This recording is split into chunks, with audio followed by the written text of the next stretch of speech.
Whenever I help people build confidence, the first step is to get back to that inner safety. So you just feel good and safe in your body. Then we do the belief work, and this can be subconscious belief work that I guide people through, or the reframing method where we work with the self image.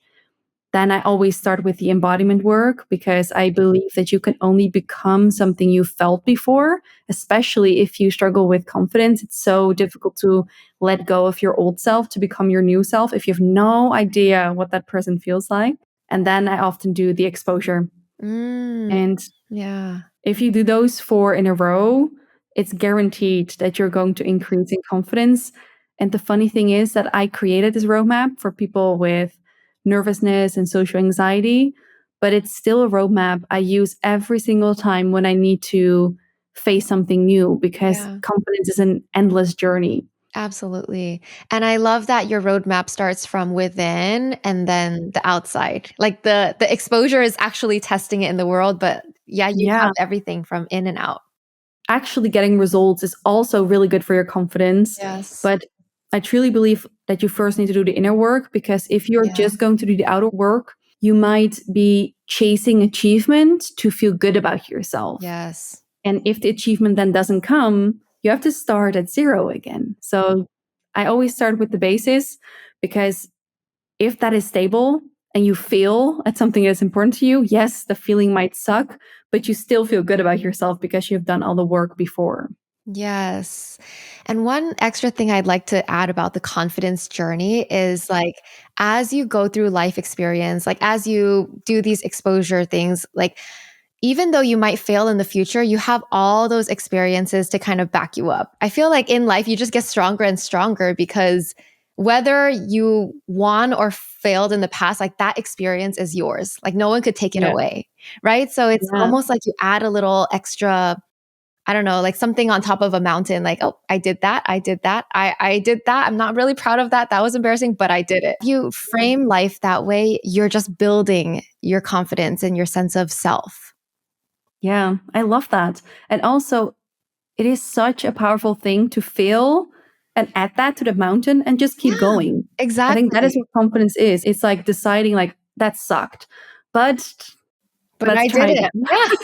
again. Yeah.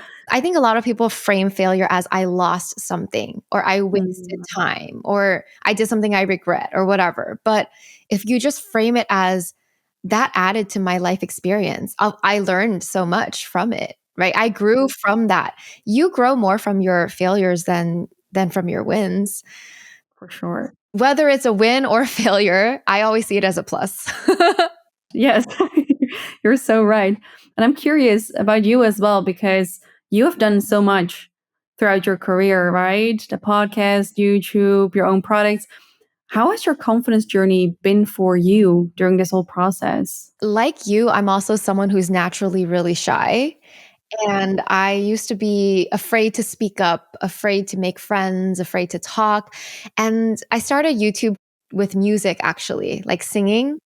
And I think because of YouTube, that helped me build my confidence because I was posting videos in secret. Nobody in my life, none of my friends knew I liked to sing. But I would post videos in secret because it was easy for a shy girl to post a video to strangers on the internet.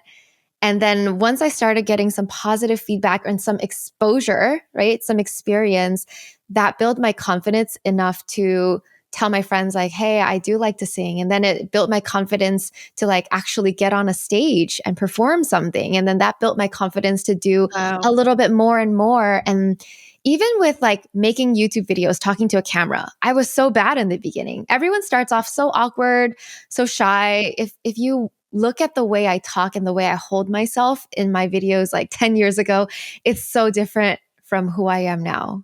I think the Mhm. journey as you go with practice, with exposure, you just become more confident. And that's like I said, whether it's a win or a fail, like I learned from it. Like it helped me grow. I love that. It's insane how similar our journeys are with Yeah. that. I did the exact same with my Instagram. Oh, really? Yes, I blocked everybody I knew. And the moment I felt a little bit like, okay, I feel more comfortable in being perceived, Yeah. then I sent it to my friends. I know. It's so funny how it's always easier to send it to like random people you don't know. For sure. It hurts less. If strangers dislike it, it really hurts less than your friends. And in the end, your friends are not going to dislike it, but I did feel the fear. I do want to ask you about your community and your content on Instagram. What grounds you and guides you as you create for your platforms? I love that. And that's such a valid question because right now I'm kind of refining that. So I love that you asked that. In the beginning, when I started posting, I was actually just posting my own journey. So that guided me. And eventually, when I started to feel more confident and felt more comfortable in guiding others, I just started to speak to my younger self. That's all I did. Every time I would just sit in front of the camera and I would think of, okay, what did I need to hear? Or maybe what do I need to hear right now? What am I struggling with right now? And then I just started to talk to the camera as a friend. And it came so naturally to me to make all of those videos because they were made with a sense of love. Oh, Because I loved my old self and I love guiding myself right now. So I was talking to myself and all of these people start to resonate and they also felt the love. And I think that is what made it so effortless yes. in the beginning. I love that. And then you mentioned you're refining it now. The last few months, I hit burnout and my brain just stopped working. And I kind of lost that spark and that kind of love for creating. And there were just no ideas in my brain, which was so weird to experience. And now that I'm getting that back step by step, I'm trying to remember, okay, what did I do? Why did it feel so effortless in the beginning? And why did it stop feeling effortless? Mm, So, for example, the moment Instagram became my job, all of a sudden there was also pressure behind it. And I think that also had an impact on how I was showing up online. All of a sudden, I felt like I should show up a different way. And that is not in alignment with your authentic self. yeah. So that was kind of putting more pressure on me. And then I had just too much on my plate. So right now I'm refining that. And I actually feel really, really good about refining that. And I'm happy you asked that question because that helps me as well. No, honestly, it's the content creator journey is like that, right? You start off, you're pure and you're inspired, and then there's inevitably going to be points where you're not inspired and maybe even burnt out. And so Yeah. it's creativity is like an ebb and flow.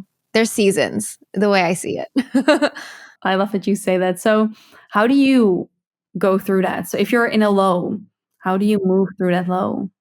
I think you have to embrace and accept that you're not going to be as maybe like you're not going to create as much content with the same energy that you had before. You have to be okay with slowing down. There's beauty in the lows because the lows give you time to reflect and time to re-strategize, shift, or pivot. The lows give you opportunity to explore other things, you know? So I Mhm. think there's always beauty in every season. That's what I've learned. I know the lows are not always easy to deal with.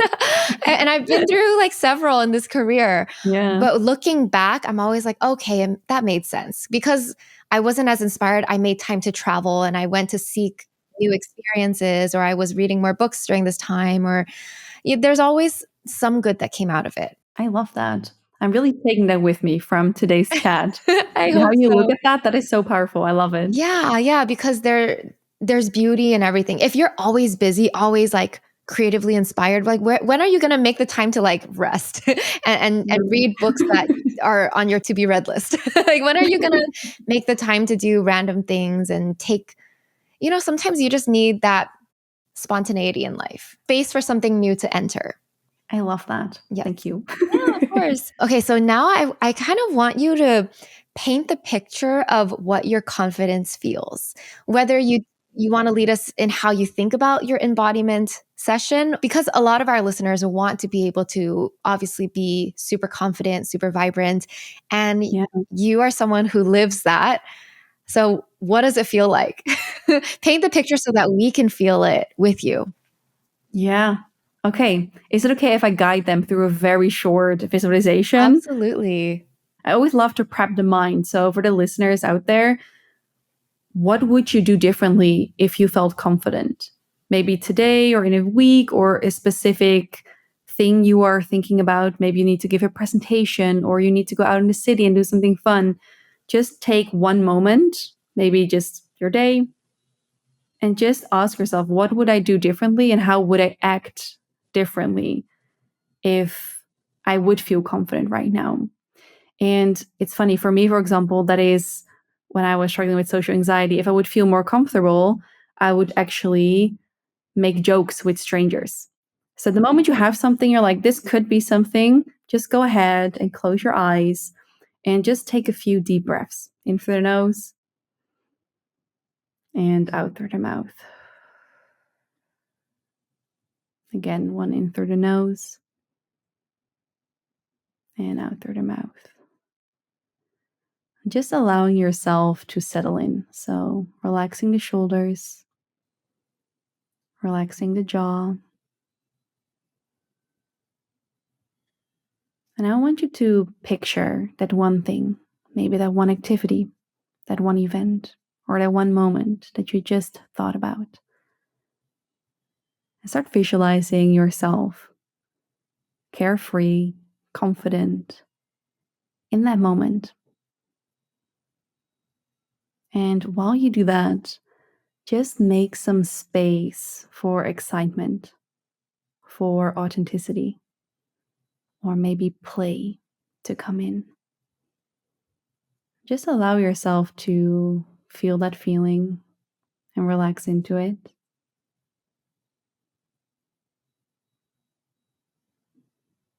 And ask yourself, where in your body do you feel your confidence rising right now? It can be a small place. Just focus on that now. Breathing some air into that space.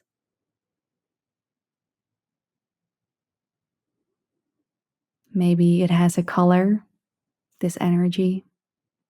Maybe the color is gentle or vibrant.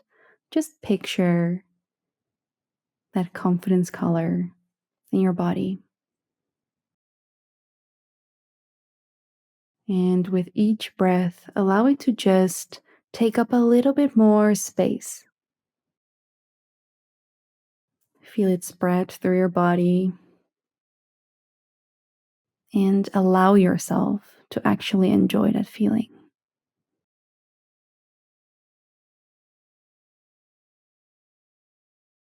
And know that if you can feel that feeling now, you can feel it anytime you need it. So you can go ahead and take a deep breath in through the nose and one out through the mouth, and just open your eyes when you're ready. Thank you. Yes, how was that for you, or what did you It notice? was nice. When you were saying the color, I immediately thought my confidence is like yellow. And I think I got inspiration from when you said you make jokes with strangers. Cause I think when you're confident, you're very playful. You're having fun and you're not afraid to like be funny or fun with people, even if it, I guess previously if it was like a stressful situation or like a socially difficult situation, like if I'm able to like hold my head up high, my shoulders back and have this like confident stance while joking and having fun and being playful, I think that's what that feels like to me. Yeah, I love that. I think like the biggest or the highest state of confidence is either play or flow. I think there's no higher state of confidence than that. Oh, I love that. Yeah, especially even people on stage, if you're doing a big presentation, if they can be playful or they're in flow, Yeah. that is confidence. It makes me think confidence is softer than I originally thought. Because I think before you thought confidence was like strong and bold and forceful, but it doesn't have to be. Instead, true confidence is like relaxed.